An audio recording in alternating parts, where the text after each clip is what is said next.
Hello guys, எல்லாருக்கும் வணக்கம். நான் உங்கள் சந்தோஷ், எஸ்கே வில்லேஜிலேருந்து பேசுகிறேன். ஸோ இனிமேல் நம்ம வீடியோ 1 வீக்குக்கு 1 டைம் இல்லாட்டி 1 வீக்குக்கு 2 டைம் அந்த மாதிரி தான் வீடியோ போடுவோம். ஏன்னா தொடர்ந்து என்னால் வீடியோ போட முடியாது. நான் அப்புறம் ஒர்க்குக்கு போக ஆரம்பிச்சிட்டேன். ஸோ அதனால் பார்ட் டைமில் தான் அதை நான் பார்க்க முடியும். மந்த்லி ஒரு 2 டே மட்டும் லீவ் கேட்டிருக்கேன் பார்க்ஸ்லாம் பார்க்குறதுக்கு. அந்த மாதிரி தான் பேசி வேலையில் சேர்ந்துருக்கேன். ஸோ அப்படி இருக்கும்போது டெய்லியும் வேலைக்கு போக 8 மணி ஆகும். அதுக்கு முன்னாடி வெள்ளனாவே எந்திரிச்சிட்டு டெய்லியும் ஒரு பாக்ஸ் பார்த்துட்டு போகலாம் அப்படின்னு ஒரு பிளான் பண்ணியிருக்கேன். ஸோ இன்றைக்கி பார்த்த பாக்ஸ் தான் இது. அதை பார்த்தீங்கன்னா அந்த பாக்ஸோட அடையெல்லாமே ரொம்ப கருத்து ரொம்ப டேமேஜ் ஆகிடுச்சு. ஸோ அதை இப்படியே வச்சுருந்தா மொத்த பூச்சியும் பறந்து ஓடிடுவாங்க, இல்லாட்டி நோய் எல்லாம் செத்து போயிடுவாங்க. ஸோ அதை முதல்ல கட் பண்ணி ரிமூவ் பண்ணணும். ஸோ அதுக்கான வீடியோ தான் இது. கொஞ்சம் ஸ்கிப் பண்ணாமல் எல்லாம் பொறுமையாக பாருங்கள். இல்லை கேமரா வீடியோ எடுக்கிறதுக்கு ஆள் இல்லை. நான் ஒரு ஸ்டாண்டை வச்சு அதில் தான் எடுத்துருக்கேன். ஸோ அதில் ஃபுல்லாக கவர் ஆகுமான்னு தெரியலை. லாஸ்ட்டாக தான் பார்க்கணும். ப்ரூடில் இருக்க அடையை ஹேண்டில் பண்ணும்போது பொறுமையாக நிதானமாக ஹேண்டில் பண்ணணும். ஏன்னா ப்ரூடில் தான் ராணி இருக்கும். சம்டைம் என்றைக்காச்சும் ரொம்ப ரேராக தான் சூப்பரில் ராணி இருப்பாங்க. ஸோ நம்ம சூப்பர்லாம் ரிமூவ் பண்ணியாச்சு, ப்ரூட் மட்டும் தான் இருக்குது. அந்த ப்ரூட் சேம்பரில் நம்ம ஒரு ஃப்ரேமாக கட் பண்ணி விட போகிறோம். ஒரு ஃப்ரேமில் உள்ள அடையெல்லாம் கட் பண்ணி எடுக்க போகிறோம். ஏன்னா ஒன்று ஒன்றா தான் பண்ணணும், மொத்தமாக பண்ணக்கூடாது. அடையெல்லாம் ரொம்ப கருத்துருச்சு, சீசனும் இல்லை. அதனால் அந்த அடையும் கட்டாது. அதுக்கு ஏற்ற வேலை நிறைய இருக்குது. எல்லாமே ஒன்று ஒன்றா தான் பண்ணணும்.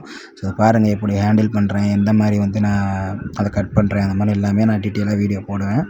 மறக்காமல் அதை பாருங்கள், ஸ்கிப் பண்ணாமல் பாருங்கள், அப்போ தான் புரியும். நம்ம சூப்பர் சேம்பர் இருக்க ஃப்ரேம் எடுத்து நம்ம தேன் எடுக்கும்போது அப்போதைக்கு ஸ்மோக்கரை அடிச்சுட்டு நம்ம ஷேக் பண்ணி எடுப்போம். அடையை உதறி விடுவோம். அந்த மாதிரி இதில் பண்ணக்கூடாது. அந்த மாதிரி இதில் பண்ணால் ராணி ஒரு வேளை நம்ம எடுத்த ஃப்ரேமில் இருந்து உதறும்போது கீழே விழுந்துச்சுன்னா ராணி ஓடி போயிடும். அதுக்கு பின்னாடி எல்லா பூச்சியும் ஓடிடும். நம்ம அதை கண்டுக்காமல் அசால்ட்டாக வந்துடும். ஸோ அதனால் பொறுமையாக நிதானமாக பண்ணணும். நான் எப்படி பண்ணுறேன்னு பாருங்கள். நல்லா ஃபஸ்ட்டு செக் பண்ணிக்கிட்டேன் ராணி இருக்கான்னு. ராணி இருந்திருந்தால் நான் எடுக்கும்போதே என்னை கொத்துன்னு கொத்திருப்பாங்க. பட் ராணி இல்லை. அதனால் நான் கொஞ்சம் தப்பிச்சேன். இப்படி ஒவ்வொரு அடையாக தான் கட் பண்ணணும். முதல்ல மொத்தமாக கட் பண்ணிடக்கூடாது. அப்புறம் அவங்க மொத்தமாக ஓடி போயிடுவாங்க. ஒன்று ரைட் சைடு இல்லாட்டி லெஃப்ட் சைடு ஏதாச்சும் ஒரு பக்கத்தில் இருக்க ஒரு அடையை எடுத்து கட் பண்ணிடணும். அந்த மாதிரி தான் கட் பண்ணணும். ஸோ இதெல்லாம் நிறைய இருக்குது ப்ராசஸிங்லாம். ஒன்று ஒன்றா நான் அடுத்தடுத்த வீடியோவில் ஸ்டெப் பை ஸ்டெப்பாக போடுறேன். ஆனால் என்னால் கண்டினியூஸாக வீடியோ போட முடியுமான்னு தெரியல. முடிஞ்ச அளவுக்கு நான் வீடியோ போட ட்ரை பண்ணுறேன். ஸோ மறக்காமல் நம்ம சேனலில் சப்ஸ்கிரைப் பண்ணிக்கோங்க, பார்த்துக்குங்க.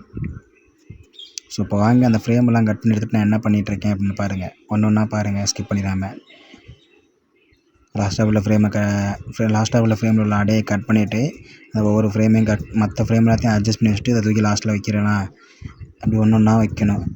இதில் ப்ராசஸிங் நிறைய இருக்குது. ஸோ பொறுமை ரொம்ப முக்கியம், நிதானம் ரொம்ப முக்கியம். பார்த்து நிதானமாக தான் பண்ணணும். கொஞ்சம் மிஸ் ஆனாலும் நமக்கு பெட்டி நமக்கு இருக்காது. மொத்த பூச்சியும் ஓடி போயிடும் இல்லையா? அவ்வளோதான், டோட்டலாக லாஸ் ஆகிடும். ஸோ பொறுமை நிதானம் ரொம்ப முக்கியம். அப்புறம் யாரும் அசால்ட்டாக இருந்துடாதீங்க. நான்லாம் ரொம்ப அசால்ட்டாக இருந்ததுனால தான் எனக்கு இந்தளவுக்கு அடி மேல் அடி விழுந்துகிட்டே இருந்துச்சு. ஸோ இப்போ இந்த அடையை பாருங்கள் வைக்கிறேன்னா அதில் ஒரு முட்டை கூட கிடையாது. முட்டையும் கிடையாது, தேனும் கிடையாது, அந்த புழு எதுவுமே கிடையாது. வெறும் எம்டி அடையாக இருக்குது. ஏன்னா அது நோய் வந்துடுச்சு. ஸோ அதனால் அதில் ஒன்றுமே இருக்காது. முதல்ல கட் பண்ணி எடுக்கிறது தான் நல்லது. தேனீ பெட்டி வளர்க்குறதுல ரொம்ப கவனம் ரொம்ப முக்கியமாக இருக்கணும். ஏன்னா கொஞ்சம் நம்ம கவனக்குறைவாக இருந்தாலும் மொத்தமாக நமக்கு லாஸ் ஆகிரும். நான் அப்படி இருந்ததுனால தான் எனக்கு கிட்டத்தட்ட ஒரு 4-5 பெட்டிக்கிட்ட ரொம்ப அடியாகிடுச்சு. ஏன் இப்படி தினம் என்னடா நம்ம இவ்வளோ அசால்ட்டாக இருந்துட்டோமா அப்படிங்கிற மாதிரிலாம் எனக்கு ரொம்ப கஷ்டமாயிடுச்சு.